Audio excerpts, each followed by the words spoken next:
Welcome back to Creating Dementia Solutions. I'm Richard Pyatt. Glad you're with us today. This is a Miles for Memories program. We invite you to click the like button on the Miles for Memories Facebook page so you're alerted when these episodes come available. We've been focused on caregivers. Caregivers, you're with us now. You've been following along. We've been trying to bring you information that you'll be interested in, concerned about, needing answers over. And so we'll continue with that today. We welcome back to the program Ann Clark, Program Manager with Senior Health Partners, and of course, a significant volunteer with Miles for Memories. Hello, Ann. Hi. Welcome back. Thank you. So today we're talking about focusing on the can-do, not the can't-do. What does that really mean?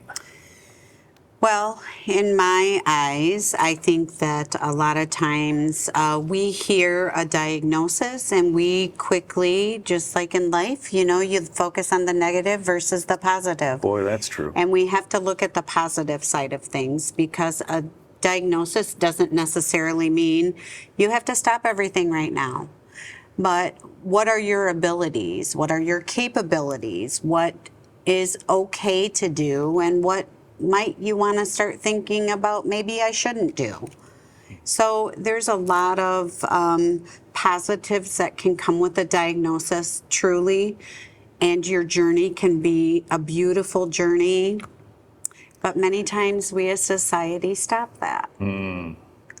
Well, that's a terrific point, that there are opportunities to pivot the viewpoint and pivot the thinking. I think also from the perspective of a caregiver, they play a role in this that's significant, whether it is the can-do or the can't-do, don't they? Absolutely. Absolutely. Especially when we're talking about family caregivers, they spend the majority of time with their person. And I am very cautious not to say your loved one because sometimes that love changes and it shifts so much. They become your person. And so you see what they are capable of. But we as family caregivers get scared sometimes, so we stop everything. And that's the worst thing that we could do. I have worked with many caregivers and their person has gotten a diagnosis and they've said to me, so I don't let them do this and I don't let them do that. And it's like, oh, no, find tools. Find tools to help still show respect and dignity and let them be content, but most importantly, let them be involved. Your person with a diagnosis needs to be part of the decision making and part of life. Yeah, so that's interesting. You mentioned the example, I don't let them do this or that.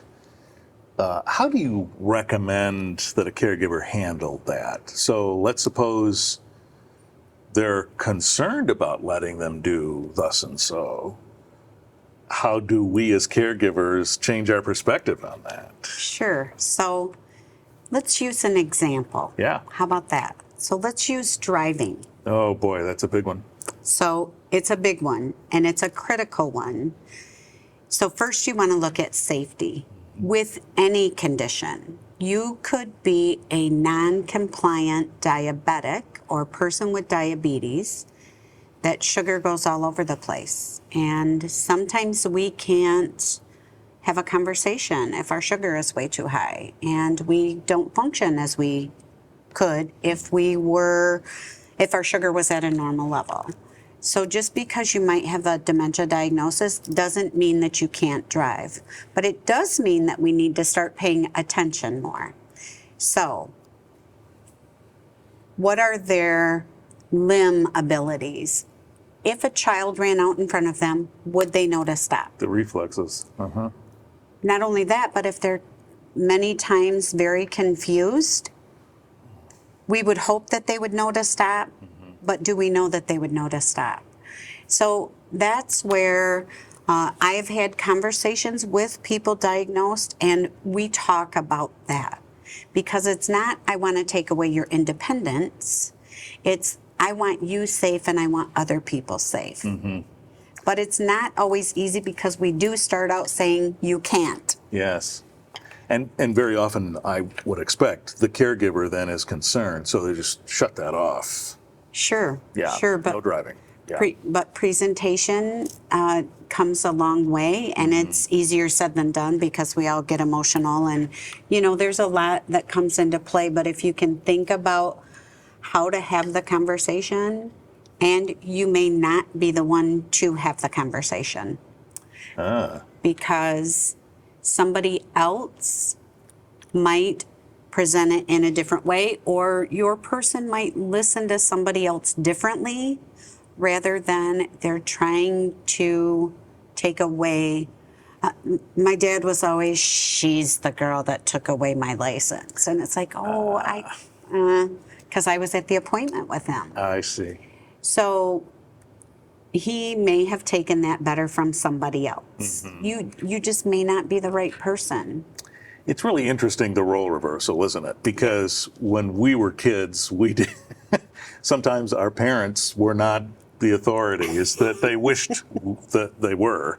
And now it's what you just described as the reverse. Sure. Yeah. We wish that they would, listen to us. But, there's so many things, though, that you can do. And I think we, as a society, we do get scared. And a lot of that comes from no knowledge in my eyes, like if you knew. So let's say you were a carpenter, and let's say you use power tools. Sure. And, oh my goodness, you can't remember measurements. So you should stop doing all of that. Well, no, you should continue to do that. But how about if we get sticky notes and write down the measurements that you used to be able to remember? Could you still, and would you still be able to be who you are? So that's part of the can do. That's part of the can do. What we still might have within our capabilities, and the caregiver is able to adjust the viewpoint on that. Sure. Maybe add some extra assistance somehow. Sure, and how you do it. And there's a lot of things up and right to the end stages that we can still do. But because of our lack of knowledge, we've always heard that you couldn't. So we assume that you can't. And we all know what assuming does. Right? Yes, my dad tells me all the time Yeah. what that word spells. Got it. Okay. Sure. So, can we be creative about how you can still be who you are? And I think that there are ways. Use whiteboards in your home, which have typically always been a school or office. Yep. But bring the whiteboard in. Let your person write things on the whiteboard. Let them be part of it versus just getting the direction of it. Okay. So I think, too, that from the perspective of the caregiver, there's concern about safety, of course, but there's also a concern about, okay, so I let them continue to drive, let's say. Let's continue to use that example, or use the power tools. Sure. But how do I know when their capabilities change and we have to adjust the can-dos and still keep them safe? Do you know what I mean?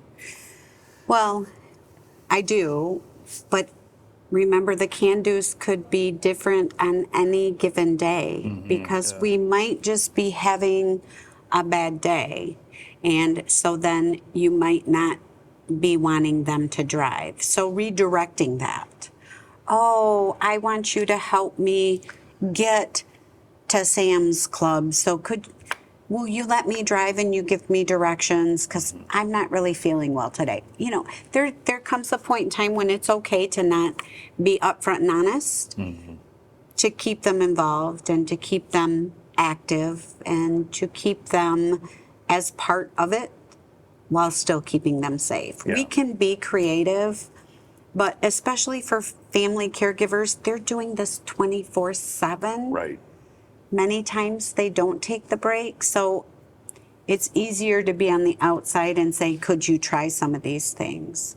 Could you look at different ways to present it? So we rely on others to help us with the can-dos. Yes, right. You said something earlier that was interesting. Value, respect, involvement, allowing that person to feel that. But sometimes maybe the caregiver says, well, in a few minutes, we'll be focused on something else. So does that really have the same impact as it did when they were younger or a different person? How do we navigate that thinking? Well, I think sometimes, well, let's just be upfront. None of us are really the same that we were, That's true. right? But I like to revert back to how would I want to be treated. Okay. And there are things, you know, growing up that we couldn't do because maybe it wasn't safe or, and boy, I would have handled it much different rather than just being told no or you can't. Because I am a person that if you say you can't, I'm going to. Because You become motivated. I'm a little, well, motivation's a nice word for it. But I just think it's, you know, sometimes we don't think about what it's, as an adult, to be told, no, Right. you can't. My oldest son is almost 40. I hate to say it because that's giving away my age, but, you know, and he'll say, yeah, like she'll still tell me what to do. And it's, we are the parent, Yeah. right? So sometimes it just depends on the relationship and how you can present it. If you can present it in a different way, you know, we need to step back sometimes. Say, well, you know, maybe they can't do this, but they could do it this way, and we're just going to adjust. Adjusting, distracting, sometimes changing the subject completely. Okay. You know, you need the help, not they can't do it, but you just need help with something. Might they handle it differently? So you brought it all the way back around to the point of the discussion, which was the can do, Sure. not the can't do. Focusing on the can do, and those adjustments may have to be made. And they a lot of times do. I used to, you know, when my dad was diagnosed, there wasn't a lot of information out there, and we didn't know a lot. But what I did learn by trial and error was a lot of times it was your tone of voice, your presentation. I am typically, and I've told this story 100 times, I cross my arms a lot. But to him, that meant I was angry. Should body language, sure. So body language says a lot. Being eye to eye with them says a lot. And they will take, I can do this rather than I can't. You can't do this. Yes. Well, and if you think about the progression of dementia and what changes, that person may not any longer be able to say, okay, Ann has her arms folded, but she always does that. And you know, it doesn't mean she's angry. Right. That might be gone. Right. So seeing you with your arms crossed. Body language says a lot. Yeah, And truly, the disease does progress, and we have become kind of a complex society as well in my eyes. We don't do things symptomatically anymore. So if you took things down and made it more simple, could they still? And that sounds like a good place to leave it. Focusing on the can do, not the can't do. Thank you, Sure. Ann. Ann Clark with Senior Health Partners and a Miles for Memories volunteer, focusing on the can do. Keep that in mind. Keep also in mind that the Miles for Memories website is out there, MilesForMemories.org. Help Home Program, Safe Return, lots of technology out there that really is tremendous. Have a look at MilesForMemories.org. I'm Richard Pyatt. Thanks for being with us.